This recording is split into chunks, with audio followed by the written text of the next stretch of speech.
Good morning student, myself Pratibha Poswal, government college Begu. बच्चों, आज का जो टॉपिक है वो बीएससी फाइनल ईयर के स्टूडेंट के लिए पेपर फर्स्ट का यूनिट 3 का टॉपिक है centre force and Schrodinger equation for a spherical symmetrical potential. तो सबसे पहले हम देखते हैं सेंटर फोर्स, केंद्रीय बल क्या है।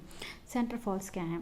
यदि किसी वस्तु पर एक बल इस प्रकार से कार्य करता है कि बल की दिशा एक स्थिर बिंदु की ओर अथवा उस बिंदु से दूर हो, यानी कि एक वस्तु है उस पर बल इस प्रकार से कार्य करता है कि या तो उसकी जो दिशा है वो तो या तो केंद्र की ओर हो या इससे दूर हो, तथा बल का परिमाण, लेकिन इस जो बल का परिमाण वो सदैव एक क्या होता है, परिमाण सदैव स्थिर बिंदु से दूरी पर क्या करता है, निर्भर करता है। तो उस प्रकार के बल को क्या बोलते हैं, केंद्रीय बल कहते हैं। तो सदैव इसके केंद्र की ओर होता है ये और इसकी दूरी पर डिपेंड करता है, इसलिए इसको क्या बोलते हैं, केंद्रीय बल कहते हैं। तो केंद्रीय बल केवल दूरी पर निर्भर करता है।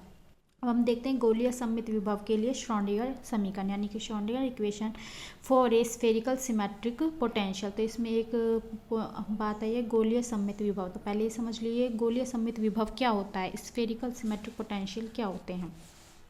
बच्चों, वह विभव जो केवल स्थिति सदिश आर पर तो निर्भर करता है लेकिन थीटा और फाई पर निर्भर नहीं करता, तो ऐसे विभव को क्या बोलते हैं, गोलीय सममित विभव कहते हैं। इन्हें केंद्रीय विभव भी कहते हैं क्योंकि ये केवल किस पर डिपेंड करते हैं, आर पर, दूरी पर निर्भर करते हैं, थीटा और फाई पर निर्भर नहीं करते, यानी कि that is we are equal to किसका फंक्शन होता है, केवल आर का फंक्शन होता है। ठीक है, तो अब हम इसकी श्रोडिंगर इक्वेशन हम जानते हैं। श्रोडिंगर इक्वेशन क्या होती है, माइनस का H cross square upon 2m del 2 plus V are psi R बराबर ई साई आर। ये इसके क्या है, श्रोडिंगर इक्वेशन है। ठीक है, जहाँ पर ई क्या है, एनर्जी है पार्टिकल की, और साई क्या है, उसका वेव फंक्शन है। अब हम देखते हैं Schrodinger equation for a 1 electron atom, यानी कि जिसमें एटम में केवल एक इलेक्ट्रॉन हो, उसके लिए इस श्रोडिंगर की समीकरण क्या होगी। तो एकल इलेक्ट्रॉन परमाणु के लिए गोलीय निर्देशांकों में श्रोडिंगर इक्वेशन, जैसे एकल इलेक्ट्रॉन परमाणु कौन कौन से होते हैं, हाइड्रोजन, हीलियम आयन, लिथियम एलाइट +2 आयन आदि। जैसे एकल इलेक्ट्रॉन परमाणु एक ऐसा परमाणु है जिसके नाभिक के विभव क्षेत्र में क्या होता है, केवल एक इलेक्ट्रॉन क्या करता है, गति करता रहता है, तो वो क्या कहलाते हैं, एकल इलेक्ट्रॉन परमाणु कहलाते हैं। जैसे hydrogen atom, helium ion, Li+2 ion आदि। तो इनके लिए स्थिति सूचक वी आर का मान, विभव का मान क्या होगा, वी का मान माइनस के Q1 Q2 अपॉन आर, या हम बोल सकते हैं वी का इक्वल टू माइनस के Z E square upon R. Hydrogen atom के लिए जेड बराबर क्या होता है 1, यानी कि वी आर इक्वल टू क्या हो जाएगा, माइनस के ई स्क्वायर अपॉन आर। तो यहाँ पर जो वी आर है वो क्या है, थीटा और फाई पर। देखो यहाँ पर वी आर जो थीटा और फाई पर निर्भर नहीं कर रहा है, केवल किस पर निर्भर कर रहा है, आर पर निर्भर कर रहा है, इसलिए इसे क्या बोलते हैं, गोलीय सममित विभव कहते हैं या केंद्रीय विभव भी कहते हैं। तो इसलिए Schrodinger equation for 1 electron atom के लिए श्रोडिंगर इक्वेशन होगी वो क्या हो जाएगी, del 2 psi R plus 2m upon H cross square E minus V are psi R बराबर 0। ये क्या है, समीकरण नंबर 1। डेल टू यहाँ पर क्या होता है, del 2 upon del x square plus del 2 upon del Y square plus del 2 upon Z square, del Z square. अब हम देखते हैं relation between spherical coordinate. Spherical coordinates कौन से होते हैं, आर थीटा फाई, और कार्टेशियन कोऑर्डिनेट कौन से होते हैं, एक्स वाई जेड। इनके बीच में क्या रिलेशन होता है, तो सबसे पहले देखते हैं एक्स, ये है हमारा एक्स, यानी ये y और ये z, ये क्या है, कार्टेशियन कोऑर्डिनेट, यानी कि एक कण पार्टिकल है p जिसके कार्टेशियन कोऑर्डिनेट क्या है, x y z। दूसरा एक वही कण के अगर हम स्फेरिकल कोऑर्डिनेट देखें तो वो क्या है, r थीटा फाई। तो ये r, ये एंगल बना रहा है थीटा, और ये इससे एंगल बना रहा है, ये क्या है, फाई है। तो यहाँ से यहाँ दूरी क्या है x, ये दूरी क्या है y, और ये क्या है z। ठीक है, अब हम इन दोनों में रिलेशन देखेंगे। हम रिलेशन देखते हैं तो हम देखते हैं कि सबसे पहले जब हम x का मान निकालें, x बराबर, तो यहाँ पर पार्टिकल कहाँ है, या बिंदु P पर है, तो x के लिए सबसे पहले ये पार्टिकल कहाँ आए, यहाँ पर आए। तो यहाँ पर आने के लिए ये दूरी ये क्या होगी, π/2 माइनस थीटा, या हम बोल सकते हैं कि ये हो जाएगा r, x बराबर के लिए r साइन थीटा, यानी कि यहाँ से यहाँ आए तो r साइन थीटा। ठीक है, π/2 माइनस थीटा, तो ये वैसे तो होगा को आर कोस π/2 माइनस थीटा, तो कोस π/2 माइनस थीटा क्या हो जाएगा, साइन थीटा, तो इसलिए क्या हो जाएगा, आर साइन थीटा। तो x बराबर एक तो आया आर साइन थीटा। ठीक है, यहाँ तक आए, लेकिन अब कहाँ तक जाना है, x तक इसका घटक, तो ये यहाँ से यहाँ तक ये क्या होगा, कोस फाई, तो ये हो जाएगा r sine theta cos phi. तो यानी कि x बराबर क्या होता है r sine theta cos phi. अब y बराबर निकाले तो हम, तो y बराबर वही यहाँ से पहले यहाँ तक आएंगे तो वो क्या हो जाएगा r साइन थीटा, ठीक है। फिर यहाँ पर आने के लिए y तक जाएंगे, तो y तक जाएंगे तो ये क्या हो जाएगा साइन फाई, क्योंकि ये तो है कोस फाई और ये घटक होगा वो क्या हो जाएगा साइन फाई होगा। तो ये क्या π/2 माइनस फाई, यानी कि ये भी होगा cos π/2 माइनस फाई, लेकिन हम इस cos π/2 माइनस फाई को क्या लिखेंगे साइन फाई। तो यानी कि y का जो मान आएगा वो क्या आएगा r sine theta sine phi, ठीक है। तो ये हो गया y बराबर r sine theta sine phi. अब जेड हम देखते हैं कि ये पार्टिकल है, सिर्फ जेड यही है, यानी कि यहीं तक घटक, और ये क्या होगा आर, और एंगल क्या बना रहा है थीटा, तो क्या होगा आर कोस थीटा। तो यानी कि जेड बराबर क्या होगा आर कोस थीटा। तो जेड बराबर क्या होगा आर कोस थीटा। तो अब हमारे पास एक्स वाई और जेड के कार्टेशियन कोऑर्डिनेट में मान प्राप्त हो गए हमें स्फेरिकल कोऑर्डिनेट में। तो डेल टू हम जानते क्या होता है del two upon del x square plus del two upon del Y square plus del two upon del Z square. तो इन समीकरण से डेल बाय डेल एक्स निकालेंगे, फिर del two by del x square करेंगे, फिर इस समीकरण से डेल वाई निकालेंगे, फिर del two by del Y square करेंगे, फिर इस प्रकार से समीकरण डेल बाय डेल जेड निकालेंगे, फिर del two by del Z square. फिर इन सबको यहाँ पर पुट करेंगे तो हमारे पास जो इक्वेशन प्राप्त होती है वो इस प्रकार से प्राप्त होती है। मैं डायरेक्ट लिख रही हूँ डेल टू बराबर 1/r² del by del r square del by del r plus 1/r² sine theta del by del theta sine theta del by del theta plus 1/r² sine square theta del two by del phi square. जब हम इस equation को solve करते हैं तो हमारे पास ये समीकरण प्राप्त होती है। तथा वेव फंक्शन साई आर बराबर क्या हो जाएगा साई आर थीटा फाई। यहाँ पर ये आर क्या है एक्स वाई जेड के लिए है, तो यानी कि कार्टेशियन कोऑर्डिनेट किस में परिवर्तित हो जाएंगे स्फेरिकल कोऑर्डिनेट में। तो यानी कि साई आर इक्वल टू क्या हो जाएगा साई आर थीटा फाई। तो हमारे पास जो इक्वेशन फर्स्ट होगी वो किस प्रकार से लिखी जाएगी, यहाँ पर स्फेरिकल फर्स्ट इक्वेशन फर्स्ट में डेल टू की वैल्यू पुट कर देंगे हम, तो हमें प्राप्त होगा 1/r² del by del r square del by del r plus 1/r² sine theta del by del theta sine theta del by del theta plus 1/r² sine square theta del two by del phi square. और psi r की जगह क्या हो जाएगा psi r theta phi plus 2m/h cross square E minus V are psi r theta phi equal to 0। ये क्या होगी Schrodinger equation, Cartesian से स्फेरिकल कोऑर्डिनेट्स में श्रोडिंगर इक्वेशन चेंज हो जाएगी। तो this is the Schrodinger equation for 1 electron atom in spherical coordinate. तो ये स्फेरिकल कोऑर्डिनेट में श्रोडिंगर इक्वेशन है 1 इलेक्ट्रॉन एटम के लिए। लेकिन यहाँ पर ये साई है जो किस किस का फंक्शन है आर थीटा फाई। अब हम इनको अलग अलग में ज्ञात करेंगे, यानी कि आर थीटा और फाई सेपरेट कर देंगे, एक आर का फंक्शन एक थीटा का और एक फाई का।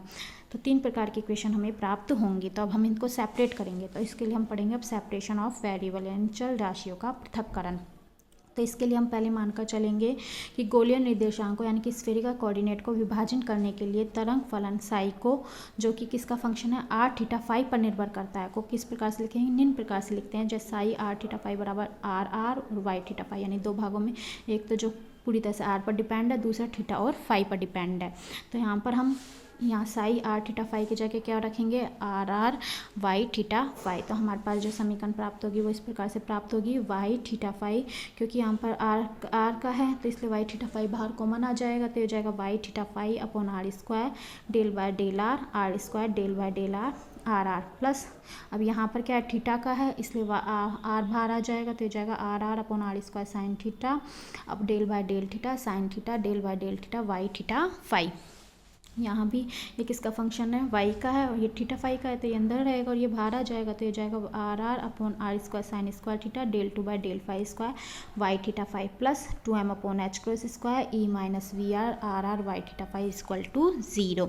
अब हम इस पूरी समीकरण को r square upon r Y theta phi से क्या कर देंगे मल्टीप्लाई करेंगे, तो वाई थीटा फाई से y theta phi cancel, r square से आर स्क्वायर कैंसिल, तो क्या बचेगा 1/r, तो बचेगा 1/r del by del r square del by del r. अब इसको भी मल्टीप्लाई करेंगे तो यहाँ देखते हैं आर स्क्वायर से आर स्क्वायर कैंसिल, आर से आर कैंसिल, क्या बचेगा वाई थीटा फाई, तो यानी कि 1/वाई थीटा फाई और साइन थीटा पहले से sine theta del by del theta sine theta del by del theta Y theta phi, है ना। अब हम इसमें देखते हैं, इसमें हम मल्टीप्लाई करेंगे तो आर स्क्वायर से आर स्क्वायर आर से आर, तो हमें क्या प्राप्त होगा 1/वाई theta phi sine square theta del two by del phi square Y theta phi plus 2m upon H cross square are square E minus V R, क्योंकि R Y theta से R Y theta cancel हो जाएगा, सिर्फ are square बचेगा। तो ये समीकरण हमें प्राप्त होगी। अब हम क्या करेंगे, अब हम आर वालों को एक तरफ, यानी कि ये आर है और ये आर पर डिपेंड है, इनको इस तरफ ले लेंगे और जो थीटा फाई वाली हैं उनको दूसरी तरफ ले जाएंगे। तो हमारे पास जो समीकरण प्राप्त होगी वो इस प्रकार से प्राप्त होगी, 1 upon r del by del r square del by del r plus 2m upon H cross square are square E minus V r बराबर वाई थीटा फाई वाले समीकरण को दूसरी तरफ ले गए थे, तो हमें प्राप्त हुआ -1 upon y theta phi sine theta del by del theta sine theta del by del theta Y theta phi plus 1 upon sine square theta del 2 upon del phi square Y theta phi. ये हमारे पास समीकरण प्राप्त होगी। अब हम देखते हैं, देखो बच्चों, इस समीकरण नंबर 6 में ये जो LHS है, आप देखिए इस LHS ये पूरा किस पर डिपेंड है, केवल आर पर निर्भर कर रहा है, जबकि RHS किस पर डिपेंड कर रहा है, RHS थीटा और फाई पर निर्भर है, यानी कि LHS पूरा अब आर का पद हो गया और RHS पूरा थीटा और फाई का पद हो गया। तो इसलिए हम इनको मान लेंगे कि LHS और RHS दोनों क्या हैं, एक कांस्टेंट के बराबर हैं। हम उस कांस्टेंट को क्या मान लेंगे, L इंटू एल प्लस 1 की, किसके इक्वल टू एक कांस्टेंट के, और उस कांस्टेंट का मान क्या है, L इंटू एल प्लस 1। तो हम इसके लिए अब इनको सोल्व करने के लिए क्या मानेंगे, LHS को मान लिया कि LHS बराबर क्या है, L इंटू एल प्लस 1। तो ये इक्वेशन इस प्रकार से लिख दी जाएगी, 1 upon r del by del r square del by del r plus, यानी कि इसका जो LHS का पद है वो किसके बराबर हो जाएगा, L इंटू एल प्लस 1 के बराबर हो जाएगा। ठीक है, अब हम इस पूरी इक्वेशन को क्या करेंगे, ये आर तो इस तरफ आ जाएगा, तो ये क्या हो जाएगा, L into L plus 1 r. अब इन पूरी इक्वेशन को किससे डिवाइड कर देंगे, आर स्क्वायर से डिवाइड करेंगे। आर स्क्वायर से इस इक्वेशन को डिवाइड करने पर हमें प्राप्त होगी 1 upon are square del by del r square del by del r plus 2m upon H cross square, ये आर स्क्वायर क्या हो जाएगा, कैंसिल हो जाएगा। तो हमें प्राप्त होगी E minus V r minus का H cross square 2m r square L into L plus 1, इसको इस तरफ ले आएंगे और ये 2m upon H cross square क्योंकि हमने कॉमन ले लिया, तो ये हो जाएगा माइनस का H cross square upon 2m L into L plus 1, दोनों में से क्या कॉमन आ जाएगा, आर कॉमन हो जाएगा। तो ये प्राप्त हुई हमें समीकरण नंबर 7। तो ये हम देखते हैं, ये समीकरण नंबर 7 वो पूरी तरह से किस पर डिपेंड है, केवल तरंग फलन आर पर निर्भर करती है। तो यह श्रोडिंगर इक्वेशन का वह भाग है जो केवल किस पर निर्भर कर रहा है, आर पर निर्भर करता है। तो इसलिए यह त्रिज्य तरंग फलन आर की समीकरण भी कहलाती है, इसलिए इसे त्रिज्य अवकल समीकरण भी कहते हैं। तो हमें केवल ये तो एक आर की प्राप्त होगी। अब हमें चाहिए दो और, क्योंकि हमारा वाई जो फंक्शन था वो किस का था, थीटा और फाई की। तो हम थीटा और फाई को भी अलग अलग डिवाइड करेंगे, अलग अलग इक्वेशन इसकी ज्ञात करेंगे। तो इसके लिए पहले फॉर RHS लेंगे, RHS को भी हम किसके बराबर करेंगे, L इंटू एल प्लस 1 के बराबर करेंगे। तो ये हो जाएगी 1 upon y theta 5 1 upon sine theta del by del theta sine theta del by del theta Y theta 5 plus 1 upon sine square theta del 2 by del phi square Y theta 5। इसको भी हम किसके बराबर मान लेंगे, एक कॉन्स्टेंट के, और वो कॉन्स्टेंट क्या है, L इंटू एल प्लस 1। ठीक है, तो अब हम इस कांस्टेंट के बराबर मान लेंगे, वाई थीटा फाई को इस तरफ ले जाएंगे, तो और माइनस का चिन्ह भी उस तरफ जाएगा। तो हमारे पास इस समीकरण इस प्रकार से समीकरण 8 की तरह प्राप्त होगी। अब हम देखते हैं कि समीकरण जो 8 है वो एनर्जी पर और पोटेंशियल पर डिपेंड नहीं कर रहा है, न तो ई पर निर्भर कर रहा है, न वी पर निर्भर कर रहा है। ठीक है, तो अब हम इस समीकरण नंबर 8 को क्या मान लेंगे कि समीकरण नंबर 8 में जो फंक्शन है वाई थीटा फाई, जो कि थीटा और फाई का फंक्शन है, इसको अलग अलग सेपरेट कर लेंगे कि एक तो थीटा का फंक्शन है और एक ये फाई का फंक्शन है। यानी कि वाई थीटा फाई को हम क्या लिख सकते हैं, थीटा इंटू फाई। तो यानी कि वाई थीटा फाई की जगह हम क्या लिखेंगे, थीटा फाई। यहाँ पर वाई थीटा फाई की जगह हम क्या पुट कर देंगे, थीटा फाई। तो हमारे पास जो समीकरण 8 है वो इस प्रकार से लिखी जाएगी, 1 upon sine theta del by del theta sine theta phi del by del theta plus 1 upon sine square theta और del 2 by del phi square phi. और ये समीकरण किसके बराबर, माइनस का L into L plus 1 theta phi के। ठीक है, तो अब हम यहाँ क्या करते हैं, अब इस समीकरण में हम देखते हैं फाई, क्योंकि ये किसका फंक्शन है, थीटा का, तो फाई इसके लिए कांस्टेंट आ जाएगी, तो बाहर आ जाएगी, तो अंदर हमारे पास सिर्फ थीटा के पद बचेंगे। इसी प्रकार से ये किसका फंक्शन है, फाई का, तो थीटा क्या आ जाएगा, बाहर आ जाएगा, और इक्वल टू माइनस का L into L plus 1 theta phi. अब हम इस पूरी इक्वेशन को किससे मल्टीप्लाई करेंगे, sine square theta upon theta phi से मल्टीप्लाई कर देंगे।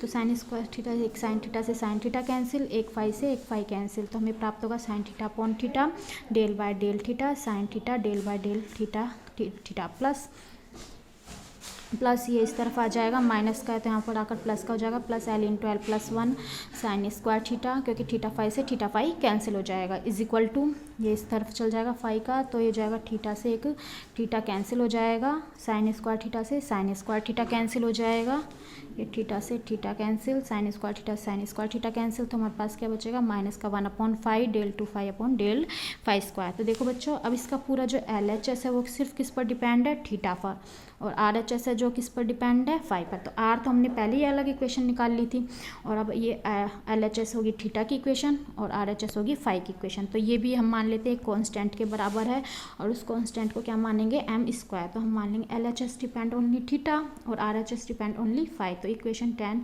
किसके डिपेंड होगा, एक कांस्टेंट के जिसको हमने मान लिया m स्क्वायर। तो RHS जो कि फाई का फंक्शन है उसको देखेंगे तो -1/5 del two phi upon del phi square equal to क्या होगा, m स्क्वायर। इसको इस तरफ लेंगे तो del two phi upon del phi square plus m square phi equal to क्या हो जाएगा, 0। इसी प्रकार से LHS भी किस पर के बराबर होगा, एक कांस्टेंट के जो कि क्या है m स्क्वायर।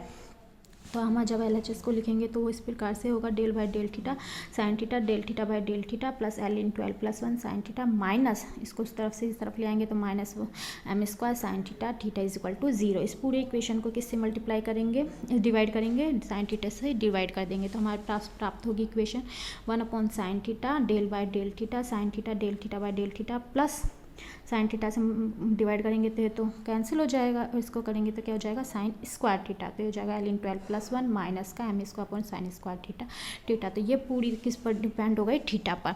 तो हम देखते हैं कि ये इस प्रकार से हम चर राशियों के पृथक्करण विधि से एकल इलेक्ट्रॉन परमाणु के लिए 3 पृथक्करण समीकरण प्राप्त करते हैं। 7 जो केवल r पर डिपेंड है, 11 जो केवल फाई पर डिपेंड है, 12 जो केवल थीटा पर डिपेंड है। तो इस प्रकार से हम श्रोडिंगर इक्वेशन ज्ञात करेंगे और चर राशियों का पृथक्करण करेंगे। उम्मीद करती हूँ बच्चों आप लोगों को समझ में आ गया होगा। फिर भी कोई प्रॉब्लम हो तो व्हाट्सएप के थ्रू पूछ सकते हैं। Thank you.